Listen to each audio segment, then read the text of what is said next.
There is a date sitting on the calendar that gold and silver investors cannot afford to ignore. August 19th is the deadline for a major new round of U.S. tariffs on certain Canadian goods. Canada has already warned that it is prepared to respond if those measures go ahead. And while the headlines are focused on trade and politics, the bigger story may be what this means for currencies, inflation, interest rates, and precious metals. Gold does not need a war to move higher. Silver does not need a financial collapse either. Sometimes all it needs is a growing loss of confidence in the stability of the system. Today we are going to look at what Canada is doing before August 19th and why this matters for gold and silver holders.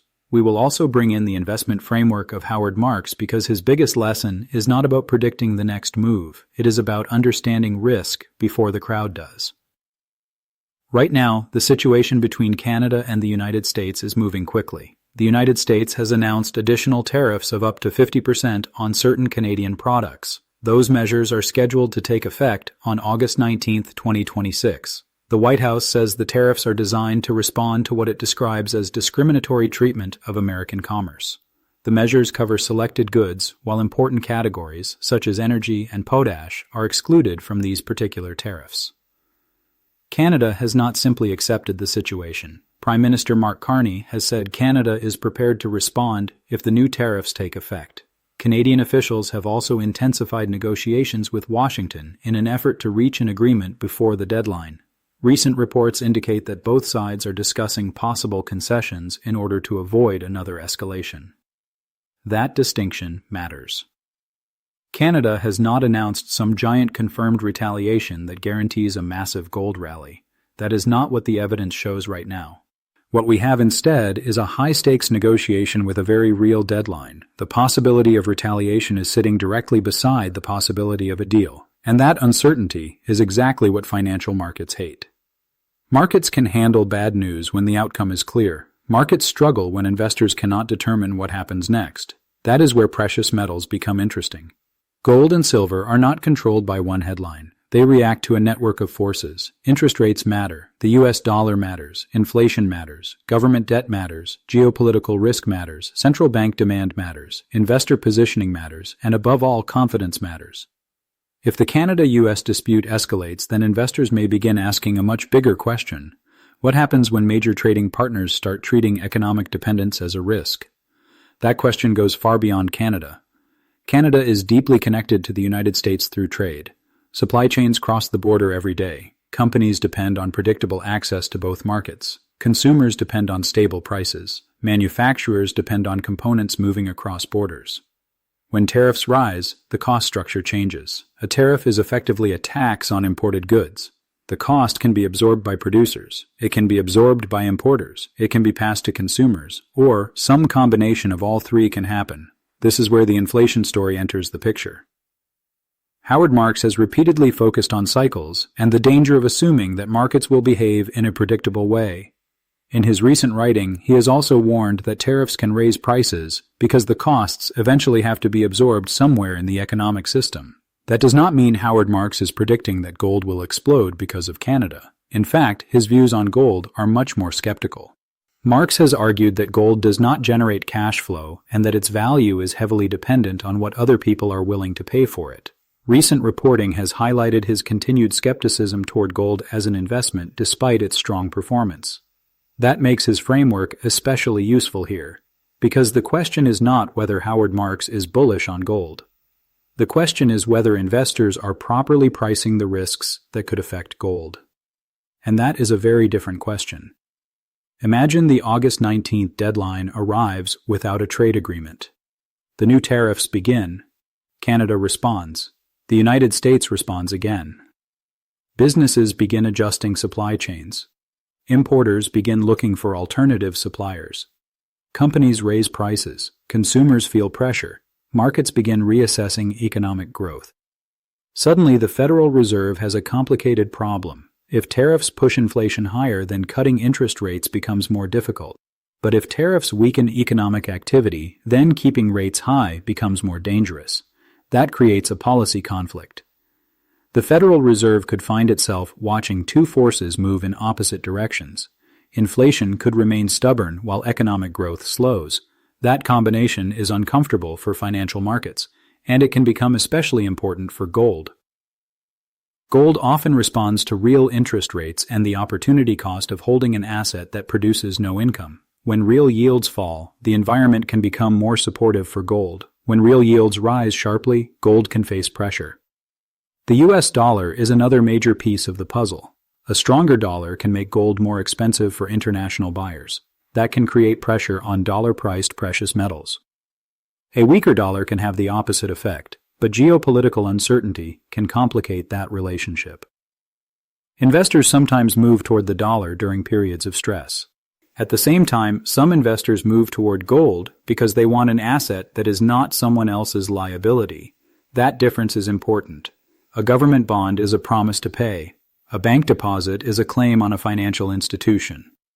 Gold is different. It does not depend on another party making a payment.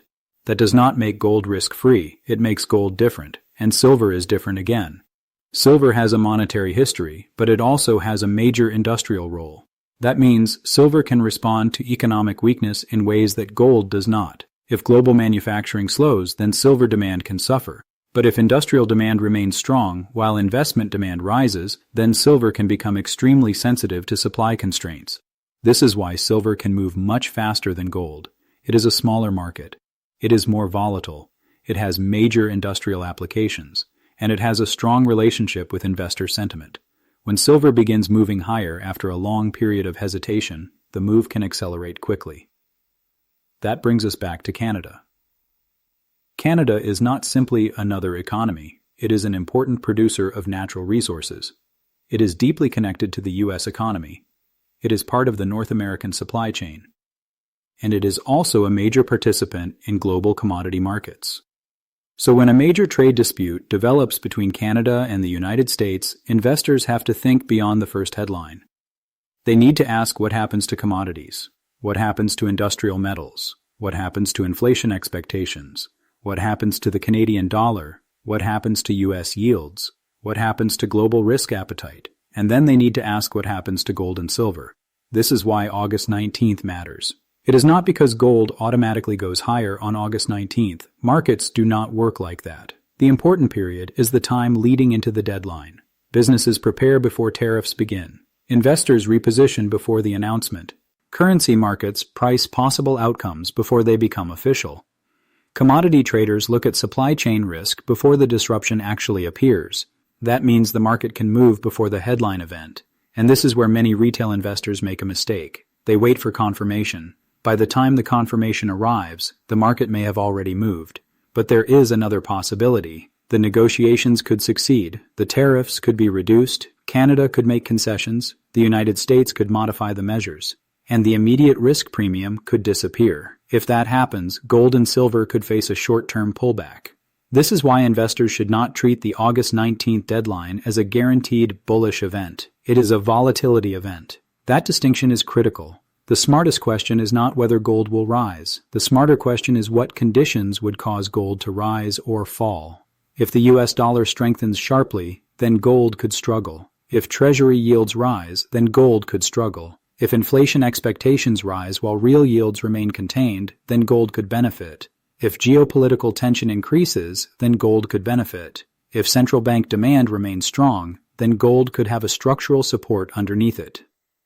And if investors begin to question the durability of the current global financial structure, then gold could attract another wave of demand. The World Gold Council has already described 2026 as a pivotal year for gold, with geopolitics, interest rates, and investor positioning all playing important roles. Its mid-year outlook also highlighted central bank demand and long-term buying as important sources of resilience for gold. That is a very important point. Gold is no longer simply a bet on inflation. It is increasingly being viewed as a portfolio asset connected to geopolitical and monetary risk. Central banks have been important participants in the gold market. They do not trade like retail investors. They often think in years rather than weeks. That creates a different type of demand. And when central banks increase gold holdings, it can provide a structural layer of support even when short-term traders become bearish. Silver has a different structural story. Industrial demand remains central. Silver is used in electronics. It is used in solar technology. It is used in electrical applications. It is used in a wide range of industrial processes. That means the silver market is connected to both the investment cycle and the manufacturing cycle. If global economic activity remains resilient, then industrial silver demand can remain powerful. If investors simultaneously move into precious metals, then silver can receive pressure from two directions at once. That is when the silver market becomes extremely interesting. But there is also a warning: silver can fall hard. A rising silver market can create emotional buying. Investors see the price moving and assume they must chase it. Then momentum disappears. Prices pull back. Leveraged traders exit, and the decline becomes much faster than expected. This is exactly the kind of environment where Howard Marks' philosophy becomes useful. He has spent decades emphasizing cycles risk and investor psychology. His message is not to predict every turn. His message is to understand where you are in the cycle and recognize when optimism or fear becomes excessive. That principle applies directly to precious metals. If everyone becomes convinced that gold can only go higher, then risk is rising. If everyone becomes convinced that silver is finished, then opportunity may be rising. Neither extreme should be accepted automatically. Investors should look at evidence, look at yields, look at the dollar, look at inflation, look at central bank behavior, look at physical demand, look at futures positioning, look at mining supply, look at industrial demand, and look at market psychology. Now consider the broader U.S. economic picture. Tariffs can create a strange combination. They can increase costs while reducing trade activity. They can protect some domestic industries while hurting others. They can increase inflation while weakening demand. They can create uncertainty for companies planning investments, and they can make monetary policy harder to manage. This is why trade policy matters to precious metals. The connection is not always direct. It moves through the economy. Trade affects prices. Prices affect inflation. Inflation affects monetary policy. Monetary policy affects yields. Yields affect the dollar. The dollar affects precious metals. And investor psychology connects all of those pieces together. That chain can move surprisingly fast. Now there is another element that gold holders should watch: the Canadian dollar. If Canadian trade uncertainty increases, then currency volatility can increase as well. A weaker Canadian dollar could make imported goods more expensive inside Canada. That can create additional inflation pressure. At the same time, a stronger U.S. dollar could create pressure on dollar-priced commodities. But if the trade conflict damages confidence in the broader U.S. economic outlook, then the dollar could eventually face a different type of pressure. This is why one headline cannot tell the whole story. Markets are constantly balancing competing forces. The biggest mistake is choosing one narrative and refusing to change it. Gold investors should not say tariffs always mean gold goes up. Silver investors should not say geopolitical risk always means silver goes up. Those are simplistic assumptions. Instead, ask what the event does to yields. Ask what it does to the dollar. Ask what it does to inflation expectations. Ask what it does to economic growth. Then follow the chain. That is how professional market analysis works. And that is why August 19th deserves attention. Canada is negotiating. The United States has already issued tariff measures. The deadline is approaching. Canada has indicated that it has options if an agreement cannot be reached. Recent reporting shows both sides are still working toward a possible deal, so there are two major paths from here. One path is de-escalation. A deal is reached. Tariffs are reduced or avoided. Market uncertainty falls. Risk assets remain supported. Gold and silver could experience profit-taking. The other path is escalation. The tariffs take effect. Canada retaliates. The United States responds. Trade uncertainty increases. Inflation risks rise. Growth expectations weaken. Markets become more defensive. That environment could increase interest in safe haven assets, but even then the path would not be straight. Gold could rise. Gold could fall. Silver could spike. Silver could correct. The dollar could strengthen first and weaken later. Yields could rise before eventually falling. That is why investors need to watch the sequence rather than just the headline. There is another reason this matters for gold and silver holders. The market is already dealing with uncertainty from multiple directions. Geopolitical risk remains elevated. Monetary policy remains important. Global debt levels remain a major long-term issue. Currency competition continues, and governments around the world are trying to balance growth with inflation. Gold sits directly in the middle of that environment. Silver sits at the intersection of monetary demand and industrial demand. That combination can create explosive moves, but explosive moves create explosive risk. If you already own physical gold or silver, then the question is not simply whether you should buy more. The better question is whether your position matches your risk tolerance. If you are using leverage, then volatility can become dangerous. If you are buying physical metals for long-term wealth protection, then short-term price movements may matter less. If you are trading mining stocks, then the situation is different again. Mining companies have operating costs, they have energy costs, they have labor costs, they have political risk, they have financing risk, and they have exposure to the price of the metal. When silver rises sharply, a well-positioned producer can potentially benefit more than the metal itself. But when silver falls, the same leverage can work against investors. That is why silver miners can be powerful, but dangerous. The same principle applies to gold miners. A higher gold price can improve margins dramatically, but cost inflation can reduce those benefits. Investors need to look at the company rather than simply assuming that every miner will perform the same way, and this brings us back to the biggest lesson from Howard Marks. Do not confuse a good story with a good investment. Do not confuse a rising price with low risk. Do not confuse a falling price with high risk, and do not assume that the crowd is always right. The crowd can be right about the direction. The crowd can still be wrong about the price. That distinction can save investors from chasing the market. So what should gold and silver holders watch between now and August 19? Watch the negotiations. Watch the exact tariff coverage. Watch Canadian retaliation language. Watch the Canadian dollar. Watch the US dollar. Watch Treasury yields. Watch inflation expectations. Watch Federal Reserve expectations. And watch how gold and silver respond to each new headline. If gold refuses to fall, despite a stronger dollar and higher yields, that can be a sign of underlying demand. If silver starts outperforming gold during periods of market uncertainty, that can be a powerful signal. If both metals break important technical resistance with strong volume, then momentum could accelerate. But if gold fails to hold support while yields rise, then the bullish story may need more time. Technical analysis does not predict the future. It helps traders understand where buyers and sellers are becoming active. Support levels matter because they show where demand has previously appeared. Resistance matters because it shows where sellers have previously become aggressive.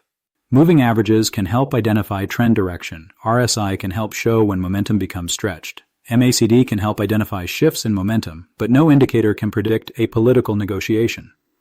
That is why fundamentals and technicals should be viewed together, and right now the fundamental story is still developing. Canada has not yet launched some final massive retaliation. The United States has not yet reached a final agreement with Canada. The August 19th deadline remains important. Negotiations are active, the outcome is uncertain, and that uncertainty is precisely why precious metals investors should pay attention. One more point is critical. Do not build your entire investment strategy around a single date. August 19th is important, but gold and silver will still trade after August 19th. The Federal Reserve will still meet. Inflation will still matter. The dollar will still move. Central banks will still buy or sell gold. Industrial demand will still influence silver. Mining supply will still matter. And geopolitical risk will continue changing. The real story is not one day. The real story is whether the global financial environment is becoming more unstable or more predictable. If the world becomes more predictable, then some safe haven demand can fade. If uncertainty becomes structural, then gold can become more important. If industrial demand remains strong at the same time, then silver could become especially interesting. That is the setup investors need to understand. Canada is not the entire gold story. Canada is not the entire silver story. But the dispute is another piece of a much larger global puzzle, and that puzzle is becoming increasingly difficult for investors to ignore. So here is the bottom line. The August 19th deadline represents a major test for U.S.-Canada trade relations. The United States has scheduled additional tariffs on certain Canadian goods. Canada has warned that it is prepared to respond if those measures take effect. At the same time, both countries are still negotiating. That means the next move is not guaranteed, and that is exactly why the market deserves attention. Gold could benefit from rising uncertainty, but gold could also face pressure from higher yields or a stronger dollar. Silver could benefit from stronger investment demand. But silver could also suffer if economic growth slows sharply. Howard Marks reminds investors that markets move through cycles and that uncertainty cannot be eliminated. The goal is not to know the future with perfect accuracy. The goal is to prepare for multiple possible futures. That is the mindset I want you to take into this next phase of the gold and silver market. Do not chase fear. Do not chase hype. Do not assume that every dramatic headline means the price must explode. Watch the evidence. Watch the dollar. Watch yields. Watch inflation. Watch the Federal Reserve. Watch Canada. Watch the August 19th deadline. And most importantly, watch how gold and silver respond. Because sometimes the most important signal is not what the headline says. It is what the market does after the headline appears. If gold remains strong despite negative pressure, that tells you something. If silver starts outperforming gold, that tells you something. If miners begin leading the metals, that tells you something. And if investors suddenly rush toward physical metal, then the market may be revealing a deeper change in sentiment. That is what makes this moment so interesting. The next major move in gold and silver may not come from a single announcement.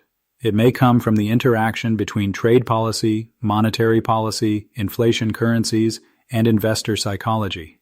And that is exactly why you want to stay alert.